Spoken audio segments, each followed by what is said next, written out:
So, Mr. Glass, your latest opera, The Perfect American, will soon have its world premiere here in the Teatro Real of Madrid. Now, this is a controversial theme of Walt Disney, world-famous Walt Disney, playing with controversial parts of his character. Now, has it been difficult to put into music this type of theme? I wouldn't say it's controversial in that way at all. Of course, he was a man born in the south of America, you know, in Missouri. He had the cultural baggage of his day. He wasn't any worse or any better than anybody else in that regard. The essential thing about the opera is not that. The essential part of the opera is that he was an American icon who was a visionary. He brought a language through the cartoons that became global. He began to work in a studio, manufacturing, in a kind of mass manufacturing way, a way which artists are doing every day now. Every day artists are doing that now. Starting from Andy Warhol and with Jeff Koons, that's what you see. So I see him as a visionary, and the fact that, yes, he has certain baggage with him, and we don't hide it. To hide it is to do a disservice to him. What makes him interesting is the complexity of a character. So you don't feel it treats badly Walt Disney? I think it's a tribute to him, to be truthful. And why not? Now, I grew up in Maryland, which is a border state. The kind of ideas he had were common. Is it true? Is it true that Walt Disney Productions tried to persuade you to leave this? No, it's not true. No, I had no.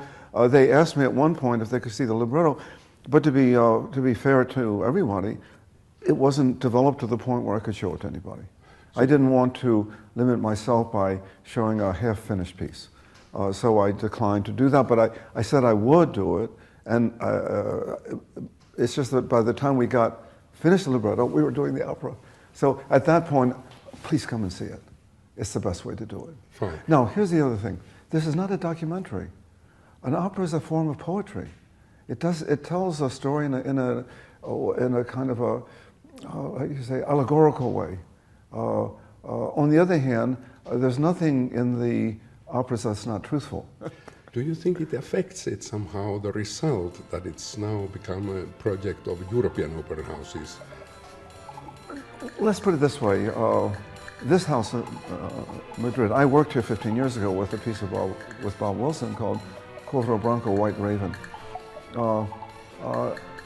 And Motier himself will tell you that he does new work every year.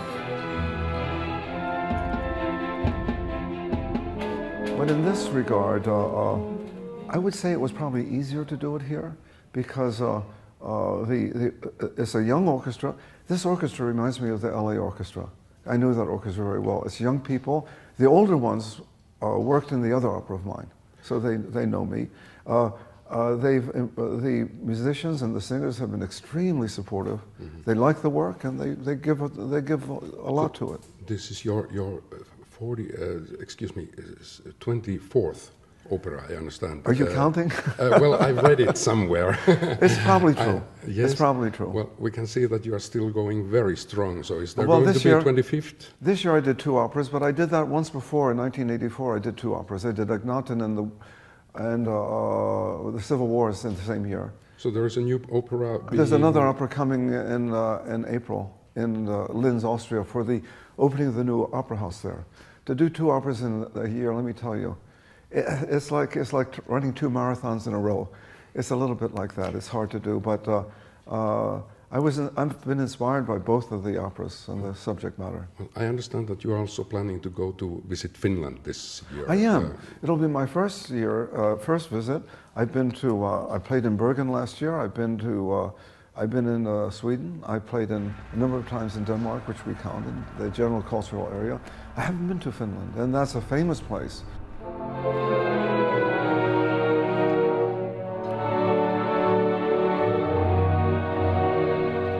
What is your impression of level of Finnish classical music today? I don't know so much about it, but I do know this. In Scandinavian countries generally have been able to create a kind of independent history for themselves. They have not participated so much in the struggles of European music. It's been the Scandinavian music. There's magazines about it. They have their own composers. Many of the people we don't know simply because they don't get out of that area. My impression is that it's a highly developed tradition. It's not known very well to us because they haven't exported it as much as they probably could have.